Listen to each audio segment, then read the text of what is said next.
सभी का आपके अपने YouTube channel B bright academy में बहुत बहुत स्वागत है। मेरा नाम भावना है और हम लोग पढ़ रहे थे क्लास 12 की कंपनी अकाउंट्स शेयर कैपिटल वाला चैप्टर। ये इस चैप्टर की 15 वीडियो है। स्टार्टिंग के 14 पार्ट्स में हम लोगों ने क्या क्या कवर अप किया है आप देख सकते हैं। मैं उनका लिंक डिस्क्रिप्शन बॉक्स में टॉपिक वाइज डाल दूंगी। तो चलिए आज की क्लास की तरफ हम बढ़ते हैं। आज हम लोग कॉल्स इन एरियर को यानी कि जो पैसे हमें नहीं मिले होते हैं उसकी कंप्लीट एंट्रीज को देखने वाले हैं कि कैसे उसको किया जाता है। तो चलिए स्टार्ट करते हैं। आज जो हम लोग क्वेश्चन करने वाले हैं वो क्वेश्चन नंबर 24 है और पेज नंबर है हमारा 7.118। अब एक बार क्वेश्चन को रीड कर लेते हैं फिर क्वेश्चन को करना स्टार्ट करेंगे। क्वेश्चन में दिया गया है हमको XYZ Limited issued 8,000 equity shares of ₹10 each. ₹5 per share were called payable ₹2 on application, 1 on allotment, 1 on first call and 1 on second call. All the money was duly received with the following exceptions. आपको XYZ नाम की एक company दी गई है। उसने 8,000 shares को issue किया market के अंदर, जिसमें से एप्लीकेशन पे ₹2, अलॉटमेंट पे ₹1, फर्स्ट कॉल पे ₹1 और सेकंड कॉल पे ₹1 दिए गए थे। सारे पैसे मिल गए हैं लेकिन कुछ लोगों ने नहीं दिए हैं, उनकी डिटेल आगे दी गई है। वो डिटेल्स है हमारी। A who holds 250 shares paid nothing after application. A नाम का एक शेयर होल्डर था जिसने की 250 शेयर्स ले रखे थे। उसने एक एप्लीकेशन मनी देने के बाद में कोई भी पैसे नहीं दिए हैं। इसके आगे गिवन है हमको B who holds 500 shares paid nothing after allotment.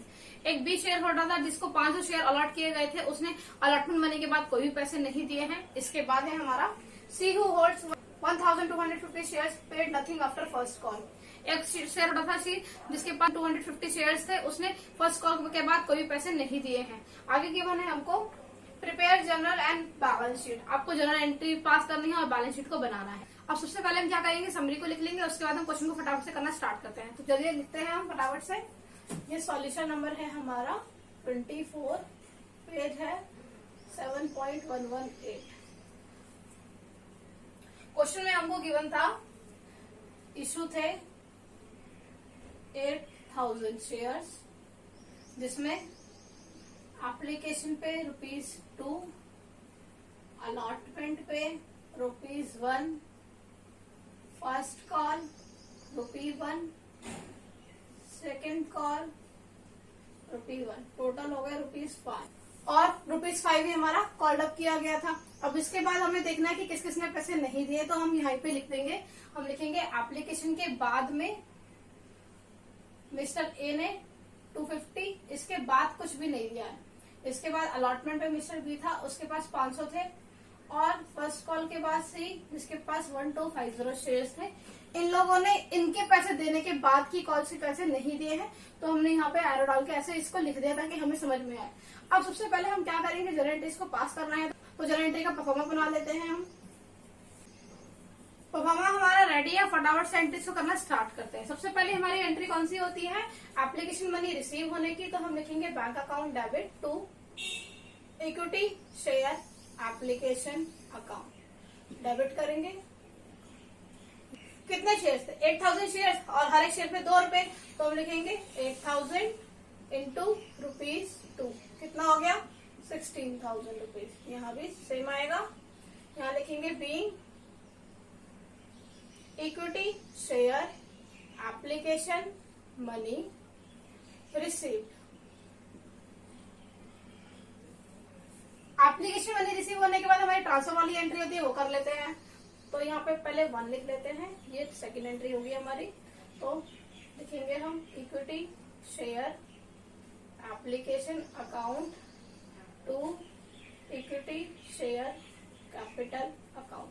ये डेबिट हो जाएगा और अमाउंट हमारा सेम रहेगा। यहाँ पर कोई भी ऐसी एडजस्टमेंट नहीं थी तो हमें कुछ भी माइनस करने की जरूरत नहीं है, हम सीधा फिगर लिख देंगे।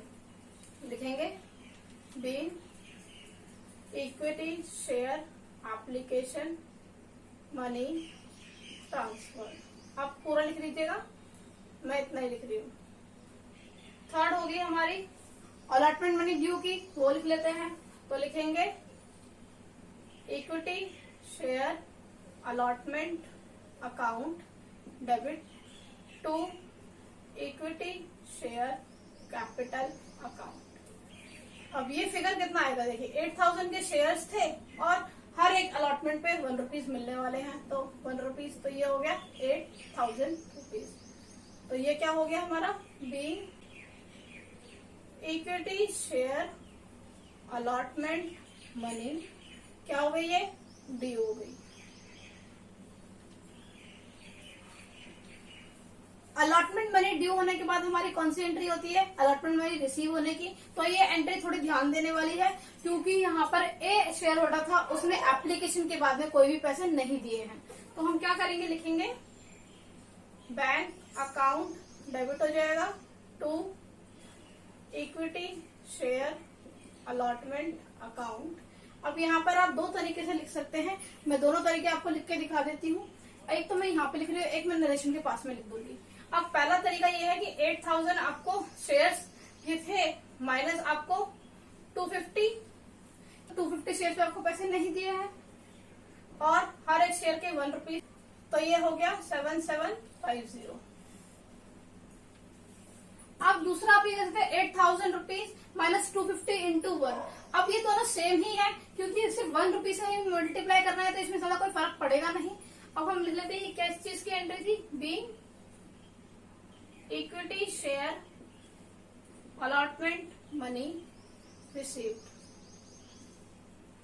जो यहाँ लिखा था मैंने शेयर लिखा था, अब जो मैं यहाँ पे लिख रही हूँ वो रुपीज है। 8000 टोटल हमारे अलॉटमेंट के ड्यू थे, माइनस 250 शेयर्स, और हर एक शेयर पे 1 रुपए देने थे, तो हमारा तो भी सेम ही आने वाला है। इसके बाद हमारी कौन सी एंट्री होती है? फर्स्ट कॉल मनी, उसकी ड्यू एंट्री होगी और फिर उसकी रिसीव एंट्री होगी। तो पहले ड्यू की एंट्री करेंगे, लिखते हैं equity share first call account debit to equity share capital account. अब देखिए 8000 शेयर्स पे यहाँ पे भी 1 रुपीज ही है, तो 1 रुपीज लिखेंगे, तो 8000 इंटू 1, तो यहाँ पर भी 8000 ही आया। नरेशन लिखते हैं being equity share first call money due हो गई। अब ड्यू के बाद हमारी मनी रिसीव होने की भी एंट्री होगी। अब ये वाली एंट्री और भी ध्यान से देने वाली है, क्योंकि इसमें दो लोगों ने पैसे नहीं दिए हैं। एक तो ए ने, क्योंकि ए ने एप्लीकेशन के बाद में कोई पैसा नहीं दिया, तो उसने अलॉटमेंट के भी नहीं दिए होंगे, फर्स्ट कॉल के भी नहीं दिए होंगे, और सेकंड कॉल के भी नहीं दिए होंगे। इसके बाद दूसरा है हमारा बी, जिसने अलॉटमेंट मनी के बाद पैसे नहीं दिए, तो उसने ना तो फर्स्ट कॉल के पैसे दिए होंगे, ना ही सेकंड कॉल के, तो वो हमें माइनस करना पड़ेगा। तो हम लिखेंगे bank account debit to equity share first call account debit हो जाएगा। हम लिखेंगे 8000 माइनस कितना, एक 250 माइनस होगा और एक 500 माइनस होगा, तो लिख देते हैं 250 माइनस 500। यहाँ पे मैं जो ऊपर लिख के दिखा रही नंबर ऑफ शेयर्स है, तो आप इसको यहाँ पे ₹1 लिख लीजिए, आपको ज्यादा अच्छा रहेगा। तो ये कितना हो जाता है 7250। यहाँ भी लिख लेते हैं 7250। तो नरेशन लिखेंगे being equity share first call money receive. इस फर्स्ट कॉल मनी के बाद हमारे पास सेकंड कॉल भी है, तो सेकंड कॉल भी हम ड्यू कर लेते हैं और फिर रिसीव करेंगे। तो लिखेंगे equity share second call account debit to equity share capital account. अब इसमें भी 1 ही रुपए है, तो 1 ही रुपए हम ड्यू करके दिखाएंगे। तो लिखेंगे हम 8000 इंटू ₹1। तो यहाँ पर क्या हो गया 8000 रुपीज ही रहेगा। नरेशन हम लिखेंगे being equity share second call money due. अब ड्यू के बाद कौन सी एंट्री होने वाली है हमारी रिसीव की। इसको भी ध्यान देने वाली बात है, क्योंकि इसमें 3 लोगों ने पैसे नहीं दिए हैं, ना तो ए ने, ना तो बी ने, ना ही सी ने। इन तीनों में से किसी ने पैसे नहीं दिए, तो ये तीनों हमें माइनस करने पड़ेंगे। तो इसको लिख लेते हैं, हम लिखेंगे bank account debit to equity share second call account. इसमें से माइनस करेंगे 8000 माइनस करेंगे 250, 500 और 1250, ये सारी चीजें माइनस हो जाएंगी। तो 250, 500 और 1250 ये सारे नंबर ऑफ शेयर्स इंटू ₹1। तो ये कितना हो जाता है 6000 रुपीज। तो यहाँ पर हम लिखते हैं 6000 रुपीज। नरेशन लिखेंगे being equity share second money received.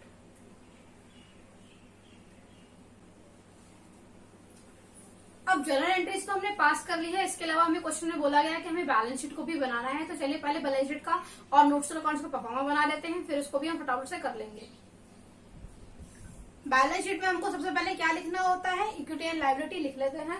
First heading हमारी इक्विटी एंड लायबिलिटी। इसके अलावा फर्स्ट पॉइंट इसमें होता है शेयर होल्डर्स फंड, और इसमें पहली कैटेगरी होती है हमारी शेयर कैपिटल। अब यहाँ पर कोई प्रीमियम तो नहीं दिया है, तो हम इसलिए रिजर्व सरप्लस वाला कॉलम बना ही नहीं रहे हैं। इसके बाद सेकंड नंबर पे हमारा क्या आता है, नॉन करंट लायबिलिटीज, और थर्ड पॉइंट होता है हमारा करंट लायबिलिटीज। इसके बाद हमारी आती है एसेट्स की बारी। एसेट्स में फर्स्ट होती है हमारी नॉन करंट एसेट्स, और सेकंड नंबर पे आती है हमारी करंट एसेट्स। इसमें हमारा होता है एक कैश एंड कैश इक्विवेलेंट्स। तो यहाँ पर नॉन करंट लायबिलिटीज में कुछ नहीं लिखना, करंट में भी कुछ नहीं, तो यहाँ पर हम इसका टोटल कर देंगे। यहाँ पे टोटल भी लिख देते हैं। इसके अलावा नॉन करंट एसेट्स में हमारे पास कुछ नहीं है। शेयर कैपिटल का जो फिगर आएगा वो नोट नंबर 1 की वजह से आएगा, और कैश एंड कैश इक्विवेलेंट का नोट नंबर 2 की वजह से। तो इसके बाद यहाँ पे इसका टोटल हो जाएगा, तो यहाँ पे हम टोटल लिख लेते हैं, और ये बैलेंस शीट हमारी क्लोज हो जाएगी। तो ये तो बैलेंस शीट होगी। इसके बाद हमें नोट्स टू अकाउंट्स भी बनाना है, तो फटाफट से हम उसका परफॉर्मा बना लेते हैं। सबसे पहला हमारा नोट किसका बनता है, शेयर कैपिटल वाला, क्योंकि शेयर कैपिटल लिखा है तो हम फर्स्ट लिखते हैं शेयर कैपिटल। शेयर कैपिटल में हमें सबसे पहले लिखना होता है ऑथराइज शेयर कैपिटल। अब हमें ऑथराइज शेयर कैपिटल तो गिवन ही नहीं है, तो हम उसको ब्लैंक छोड़ देंगे। हम यहाँ पर बस लिखेंगे ऑथराइज शेयर कैपिटल। यहाँ पे लिखेंगे dot dot dot number of shares of ₹10 each. तो इसका फिगर जो भी होगा हमें नहीं पता है, तो हमने इसको ऐसे ही छोड़ दिया। अब इसके बाद हमारी बात आती है इशू की। तो इशू को लिखेंगे हम इशूड शेयर कैपिटल। हमने कितने इशू किए थे, पूरे के पूरे 8000 शेयर, तो हम लिखेंगे 8000 इक्विटी शेयर्स ऑफ ₹10 ईच। तो कितना हो गया, 80,000। इशूड के बाद आता है हमारा सब्सक्राइब कैपिटल, तो हम सब्सक्राइब को लिखेंगे सब्सक्राइब शेयर कैपिटल।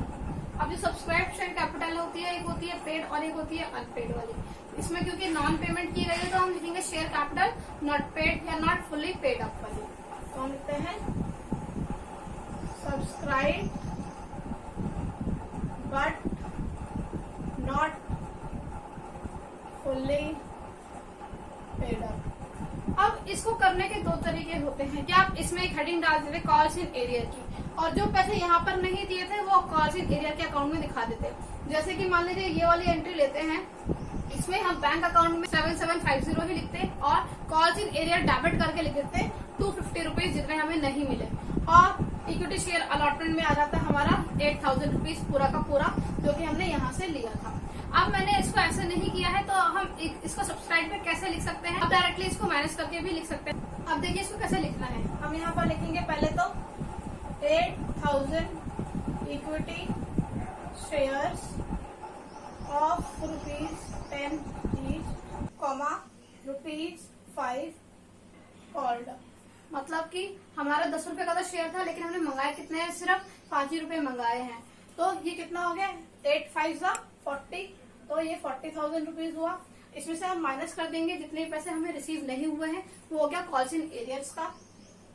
तो कॉल्स इन एरियर्स, अब कॉल्स इन एरियर्स में से हम पैसे कौन से माइनस करेंगे, जो भी हमें रिसीव नहीं हुए हैं, और वो कौन से पैसे हैं। यहाँ पर हमको 250 रुपए नहीं मिले थे, यहाँ पर हमको 250 प्लस 500 750 रुपीज नहीं मिले, और यहाँ पर 250 प्लस 500 प्लस 1250 यानी कि 2000 रुपीज नहीं मिले। तो हम सबको इकट्ठा करके लिख देंगे, ये सारे होलसेल एरिया में आएंगे।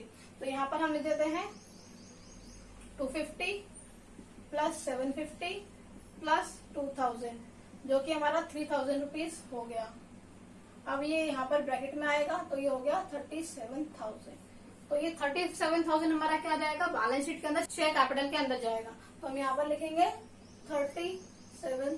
तो यहाँ भी आप लिख सकते हैं।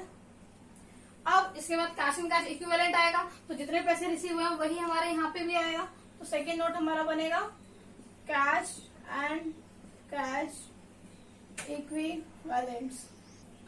इसमें आएगा हमारा कैश एट बैंक, और ये भी हमारा 37,000 रुपीज ही होने वाला है।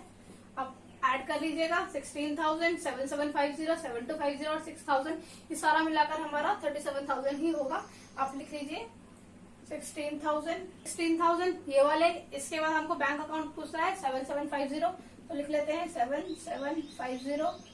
इसके बाद हमको रिसीव हुए हैं 7250, उसको ऐड कर लेते हैं, और लास्ट में हमको 6,000 रिसीव हुए हैं, वो ऐड कर लेते हैं। तो ये सारा मिला के हमारा 37,000 होता है। तो हम यहाँ पर लिख लेते हैं 37,000।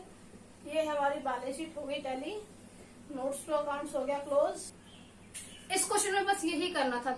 इसमें ध्यान देने वाली बात हमारी क्या थी कि जिन लोगों ने भी पैसे नहीं दिए थे उसको ध्यान रखना था, और उसको हमें रिस्पेक्टिव एंट्रीज के अंदर माइनस करना था, और उसके बाद ही हमें बैंक का बैलेंस लिखना था। अगर हम ये चीज नहीं करते तो हमारा बैंक का बैलेंस गलत हो जाता, हमारी बैलेंस शीट मैच नहीं होती, गड़बड़ हो जाती, क्वेश्चन पूरा का पूरा गलत हो जाता।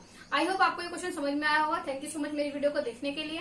अगर आपको ये वीडियो अच्छा लगा तो आप इसे लाइक कीजिएगा, मेरे चैनल पे फर्स्ट टाइम आए तो इसे सब्सक्राइब कीजिएगा, और अपने दोस्तों के साथ भी मेरी वीडियो को शेयर कर सकते हैं ताकि वो भी ये चीजें देख पाए। Thank you so much.